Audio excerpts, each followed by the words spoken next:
Now, it's time for Lexus Sports Sunday. And seeking a sweep, the Miami Marlins looking to sweep the defending American League champs, the New York Yankees, right out of town. Zach Sealer signs, the Dolphins big man getting paid in a big way. Lots of Dolphins signing big money. All about the U, the Miami Hurricanes open up fall camp, and we catch up with quarterback Carson Beck.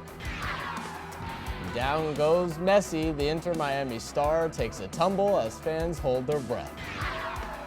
Captain in the community, Bam Adebayo, giving back something we've seen so much over the years. And with that, we welcome you to another Lexus Sports Sunday. I'm Avin. And I'm Clay Ferraro. The Marlins with a wild weekend, and we're going to get to that in a moment. It's really impressive what the Fish have been able to do over these last couple of weeks. We got so much to get to, Adam, but I know you want to start with the Fish. Yeah, 16 games under 500 at one point, but this was a really cool day for the Marlins. Their last game against the Yankees, and today they got to induct their latest member to the team's Hall of Fame. Trader Jack, the skipper of the Marlins 2003 championship, back at the ballpark. The 94-year-old still looks great. Look at that. He looks great. Are you kidding me? 94. And I heard him talk earlier. So passionate about this team. What a great day for McKean getting into the Hall of Fame. And we start here in the fourth inning. Kyle Stowers with a 3-run homer, the All-Star. I mean, just been so killing it all season long, especially in the stretch. After the All-Star break, the Marlins jump out to a 6-1 lead. Now we go to the seventh inning. Jazz Chisholm Jr., the former Marlin, in his former home with a 2-run shot.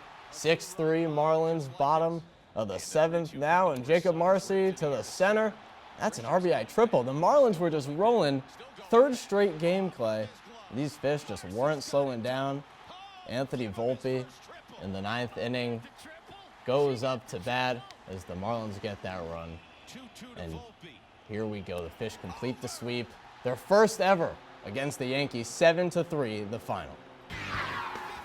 Yeah, it's been a lot of fun. The energy was awesome. I thought Marlins fans did an amazing job. Obviously, the Yankees, they traveled pretty well, but I thought, we did a great job of having a ton of energy for the Marlins. Hopefully, we can keep it going through the year. It's been a lot of fun. I mean, it's been really like the last few home series we've had. It's felt great in here. I mean, it has. The fans have showed out. It's been a really fun atmosphere.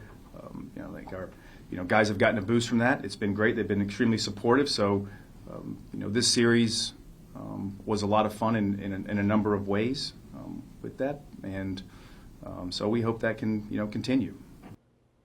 I mean, what a 3-win series for the Marlins. I mean, a clean sweep, every game dominant, especially that first one coming back, late in the ninth inning to win that game 13-12 to kick off the series, and then to end in such a big way. Bad teams seem to invent ways to lose games. The Marlins are inventing new ways to win games, the way they've been able to do it over this stretch. I mean, that one just incredible. A game that had so many wild swings, and you ended on like a 7-inch base hit for the game winner. But Adam, that's what this team has been like this season. They're finding ways to win, and I think the most important thing with this team right now is there's a belief. They've come all the way back. They've gotten to 500. They believe in each other. They believe in themselves, and that's a pretty dangerous thing. And I think it's a very important thing when you're building a new culture and a new squad basically moving forward. Well, I think there's a lot of times when these teams feel like they have nothing to lose and they're just going to go out there and just play baseball and have fun, and that's exactly what the Marlins are doing right now. And look at that, they get a win over against one of the premier teams in all of the MLB. Let's move on to the Dolphins now. Zach Sealer's mini hold-in is over. The Miami Dolphins and defensive lineman Zach Sealer have agreed on a 3-year contract extension.